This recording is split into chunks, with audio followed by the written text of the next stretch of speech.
If your spouse passes away first, never say yes to these 5 costly mistakes. Losing a spouse is one of the most painful experiences a person can go through.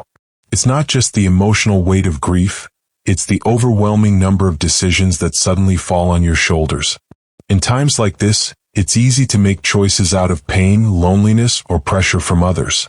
But some decisions can lead to unnecessary regrets, financial difficulties, or emotional setbacks that make healing even harder. The truth is, while grief is personal, there are certain things you should always think twice about before saying yes to.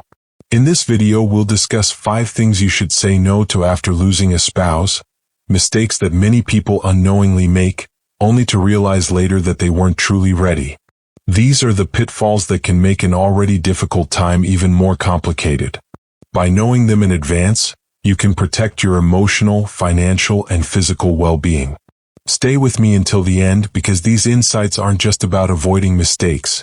They're about making sure you navigate this chapter of your life with clarity, dignity, and the support you deserve. Mistake number 1: making big financial decisions too soon. One of the most common mistakes people make after losing a spouse is rushing into major financial decisions. It's understandable. Suddenly, you're faced with bank accounts, insurance policies, investments, and possibly even the question of whether to keep or sell your home. In the midst of grief, it can feel like taking immediate action will provide stability or a sense of control. But the reality is that grief clouds judgment, and making irreversible financial choices too soon can lead to regrets down the road. When emotions are running high, decisions that seem logical in the moment might not be the best for the long term. Many widows and widowers feel pressured by well-meaning friends, financial advisors, or even their own sense of urgency to sell their house, move to a new location, or make large investments. But the months after losing a spouse are a time of emotional adjustment, not financial risk-taking. The smartest move you can make is to pause. Give yourself time to process your loss before making choices that could affect the rest of your life. Take the case of 74-year-old Margaret. After losing her husband, she was told by multiple people that she should downsize her home immediately. The idea made sense. Less space to maintain, lower expenses, and a fresh start. So within a few months, she sold the house they had lived in for 40 years and moved into a smaller apartment in a different town. But once the shock of loss settled, she realized she had made a decision out of panic. She missed her familiar surroundings, her neighbors, and the sense of comfort her home had provided. In hindsight, she wished she had waited longer before making such a big move. Financial decisions don't just involve real estate. Many newly widowed individuals are targeted by financial predators, people who see vulnerability as an opportunity.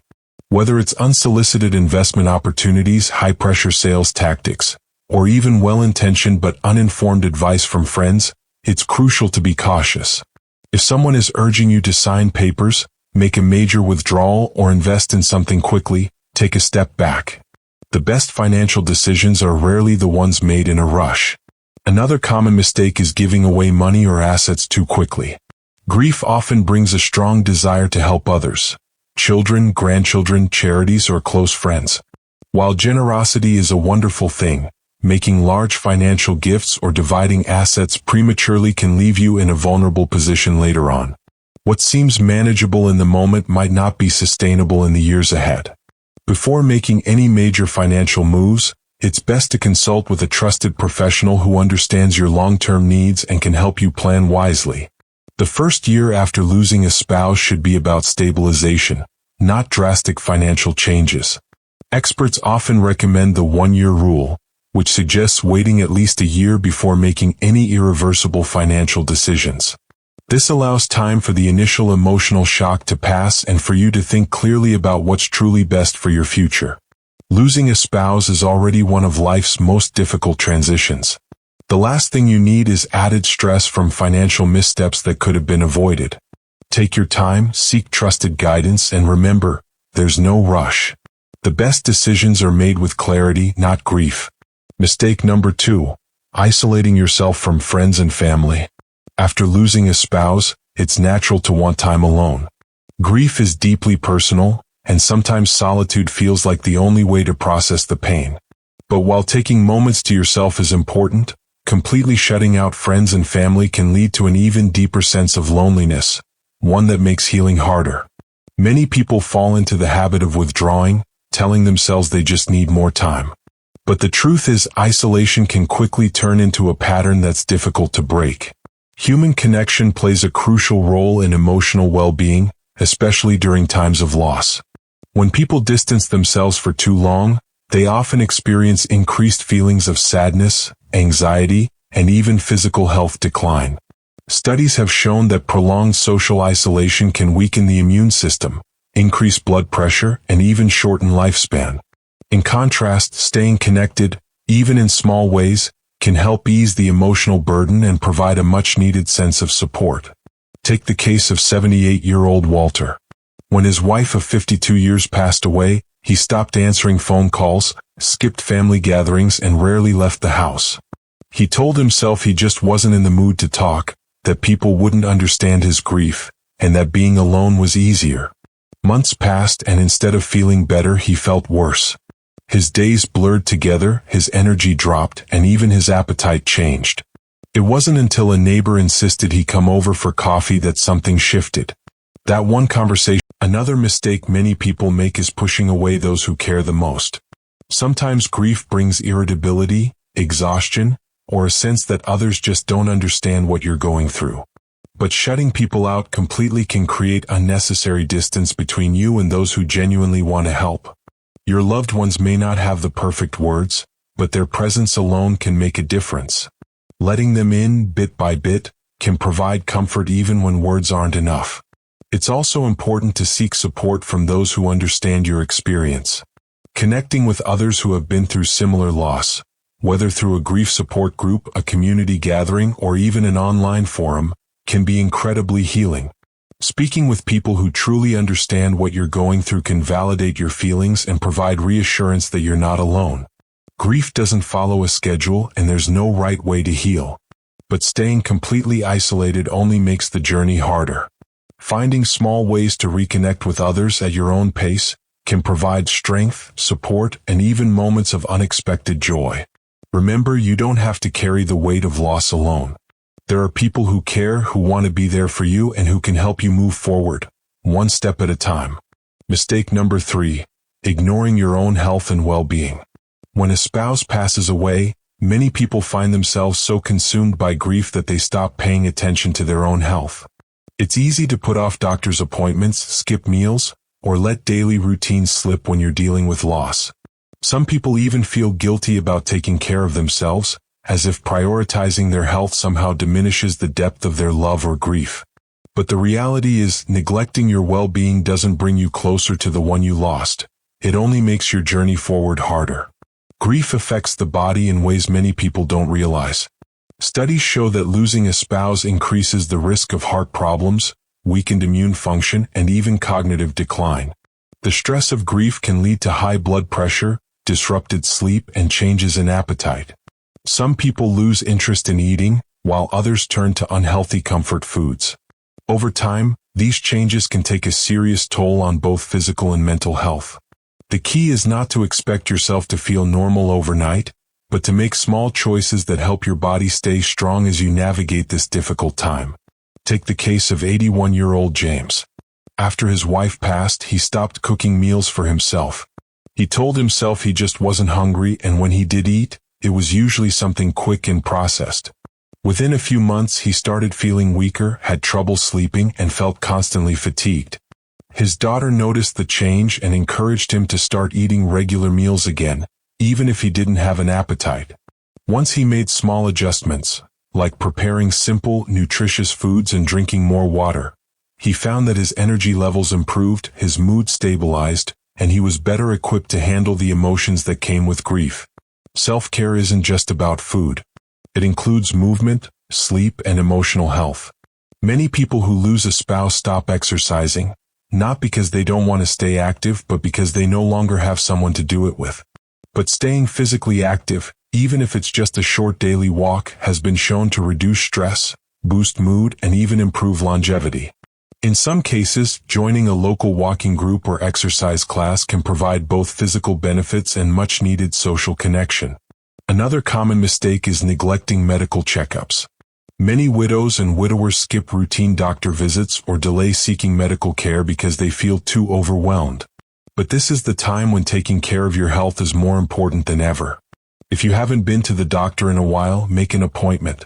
Getting regular checkups, managing existing health conditions, and staying on top of medications can make a significant difference in how you feel, physically and emotionally. Mental health is just as important as physical health.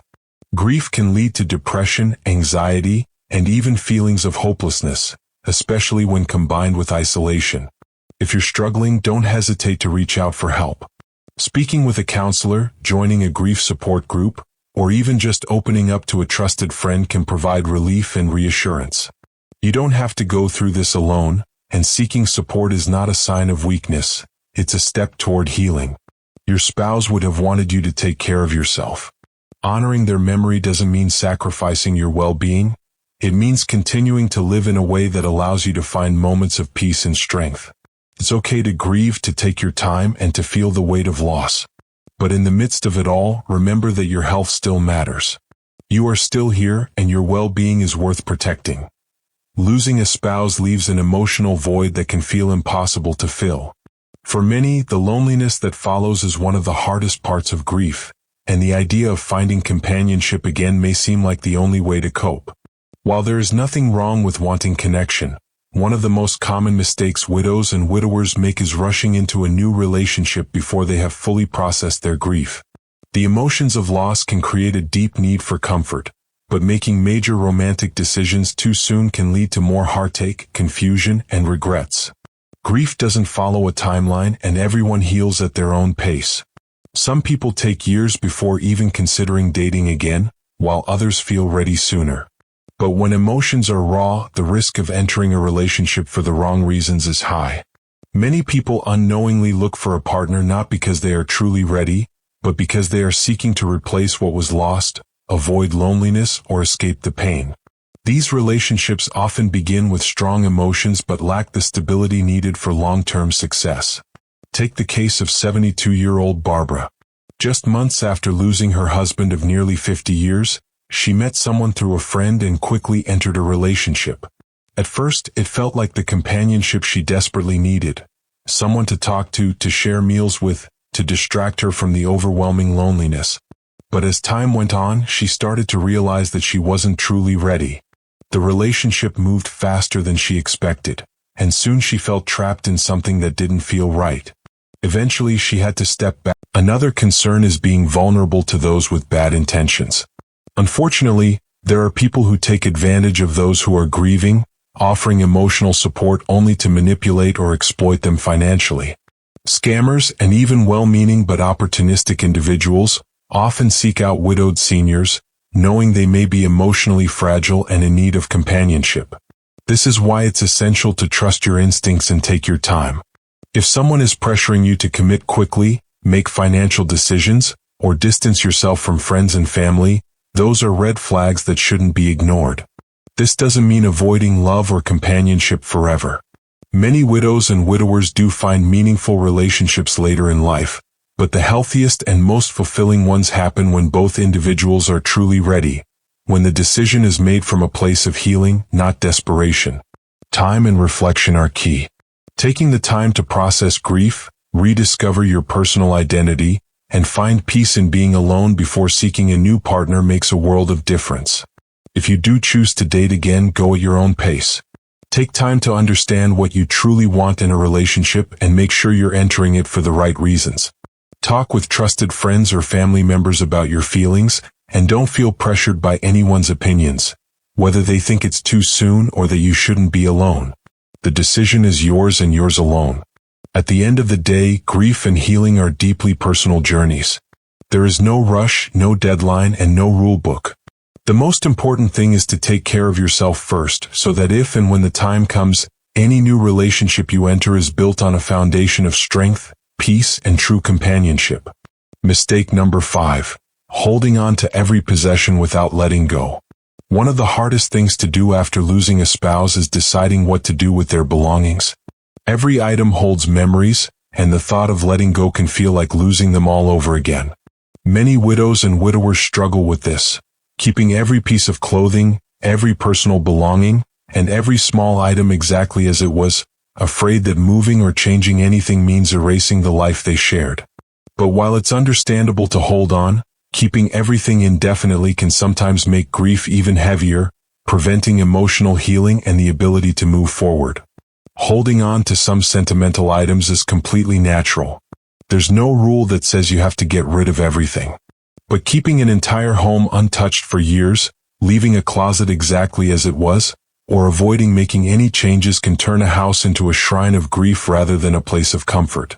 Over time, instead of bringing peace, it can serve as a daily reminder of what has been lost, making it harder to adjust to a new chapter of life. Take the case of 76-year-old Harold. After his wife of 55 years passed, he left everything exactly as she had it. Her shoes stayed by the door, her clothes remained in the closet, and her favorite chair was left untouched. At first, it felt like a way to keep her close. But as the months passed, he realized that walking past her untouched belongings every day was keeping him stuck in the same place emotionally.